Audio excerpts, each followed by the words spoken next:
If you're anything like me, even though you're already keeping an eye out for the arrival of the Switch 2, you're definitely not ready to miss out on the last wave of great games coming to the current Switch. And if that's the case, then today, I've got 12 amazing upcoming titles you need to have on your radar this year. Let's check them out. I've been waiting forever for Hollow Knight Silksong, and I know I'm not alone. Team Cherry has promised to expand the incredible world of Hallownest from the original game. And this time, we're stepping into the shoes of Hornet, which means more intense acrobatic combat, even more breathtaking environments, and that same top-tier art style and gameplay that made the first game such a hit. No official release date yet, but everything's pointing to a 2025 launch.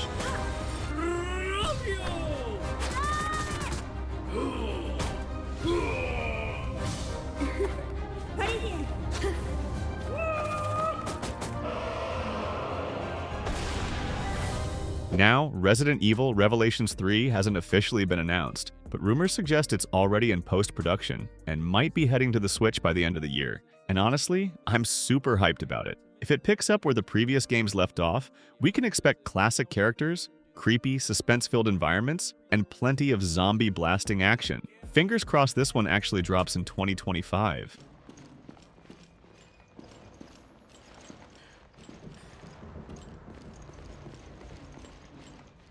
No power, which means no elevator for us.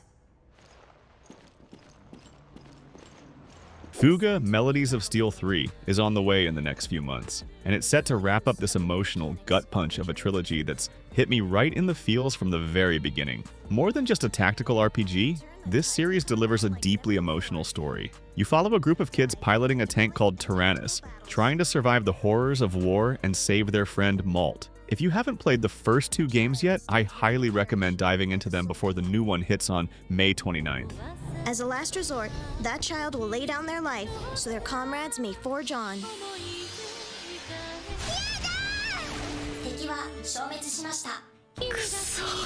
This one's been on my radar for a while. Already available on other platforms, Mandragora, Whispers of the Witch Tree is a Metroidvania roguelike with heavy Souls-like vibes. The stylized art, solid mechanics, and dark fantasy setting are seriously appealing. You play as a hero in a decaying world, lighting a legendary lantern to reshape reality. The whole concept is super intriguing, and once it lands on the Switch, I'll be ready to jump in. It's expected to arrive later this year. Can we thrive in a corrupt world?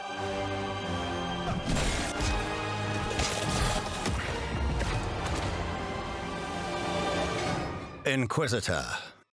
A word in private. This remake brings together two of my favorite things, action and giant mechs. Front Mission 3, Remake promises to stay true to the original while giving it a fresh coat of paint with updated visuals and modernized gameplay. If you've never played the series, it's set in a war-torn, dystopian future full of political drama and tactical battles. Originally released on the PS1, the Switch version is bringing back the deep storyline and branching paths. Look forward to drop by the end of 2025.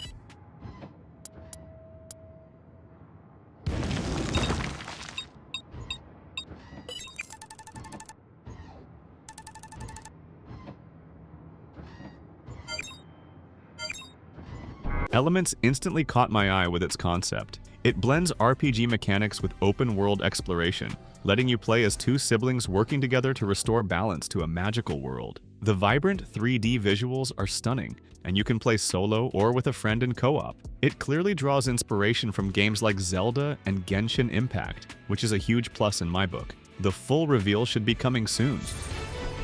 Okay, sie kommt. Bereit? Kraft meines Inneren. Leite mich! Gleich Peak! Gib her! Vorsicht! Es weht!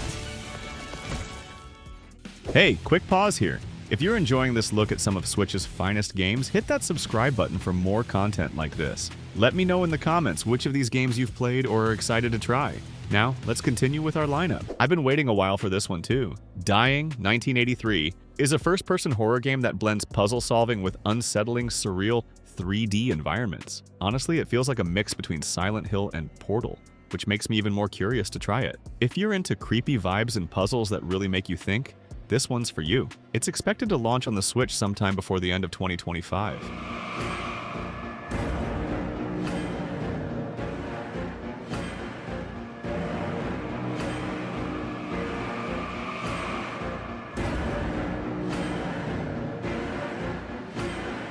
My time at Evershine is shaping up to be a spiritual successor to my time at Sandrock, and I'm honestly really excited about it. It looks like it'll build on everything that made the original game special. Set in a post-apocalyptic world slowly rebuilding itself through farming and social interaction, it's like Harvest Moon meets After Earth. It's still in early development, but the devs have confirmed it's planned for release in 2025.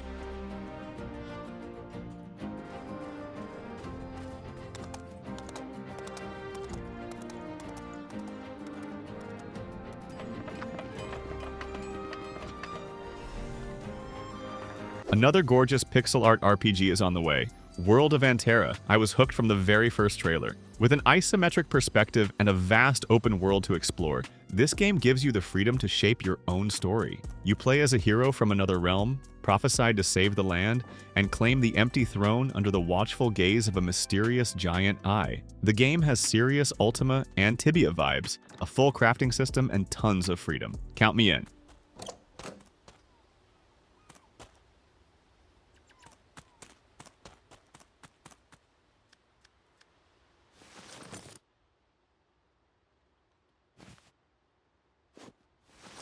Deadhaus Sonata has me absolutely hyped, mostly because it's from the creator of Legacy of Kain, Soul Reaver, and Eternal Darkness. You play as a powerful undead being fighting against humanity in a decaying gothic world. The trailers already show off intense hack-and-slash combat, a deep, eerie story, and a rich horror vibe. If everything stays on track, this one's landing on the Switch by the end of the year.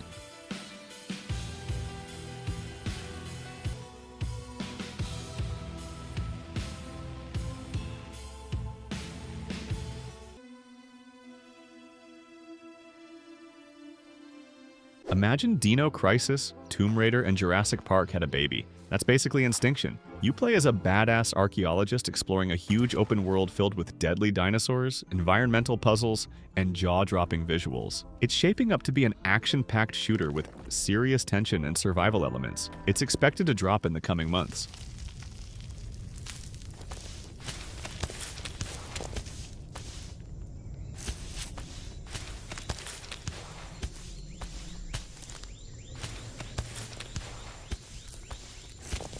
And of course, we can't forget about Metroid Prime 4, Beyond. Set to release in 2025 for both the current Switch and the upcoming Switch 2, this game marks the long-awaited return of Samus Aran in a brand new first-person adventure. We're expecting deeper exploration, refined combat, and new mechanics, all while staying true to what made the original Metroid Prime games legendary.